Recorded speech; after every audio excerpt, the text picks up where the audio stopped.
Frank Reusche. When I left the Nimitz, I was a second-class hospital corpsman. When I left the reserves, I was a first-class hospital corpsman.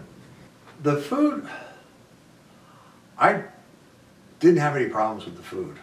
I was also like in my mid-20s and basically a black hole with a mouth attached to it, and you just eat everything up and you metabolize it. And I found out that steak sauce is basically Worcestershire and ketchup, because they didn't have steak sauce, so you'd better know how to make your own. Yeah, you had breakfast, eggs any way you wanted them, and with the breakfast meats, bacon or sausage.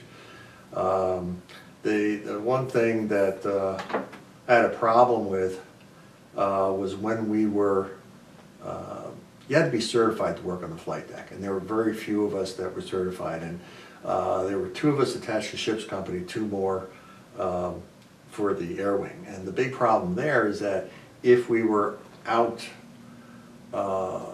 without the air wing, it was just 2 of us. So that meant if they were doing flex deck, 24-hour flying, then the corpsman had to stay on deck, which meant that you got these box lunches. Well, for whatever reason, the only thing we had on board was pimento loaf. I hate pimento loaf, okay?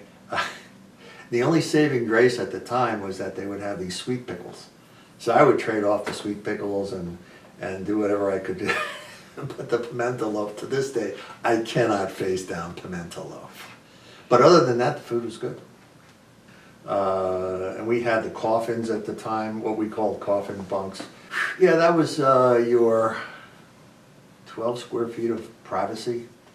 You don't get much, you travel light, you travel mean and lean.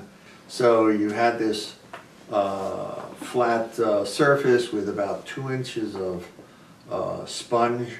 And I'll tell you what, if you have a back problem, this is exactly what people with back problems need, is just a little cushion, support, none of this feather bed stuff. And then underneath it, there was about a 6-inch deep box. You lift the whole bunk up, and then 6 inches deep was where literally all of your belongings were, including one drawer that you, in case you didn't want to open the whole thing up, you can get into this drawer easily. So.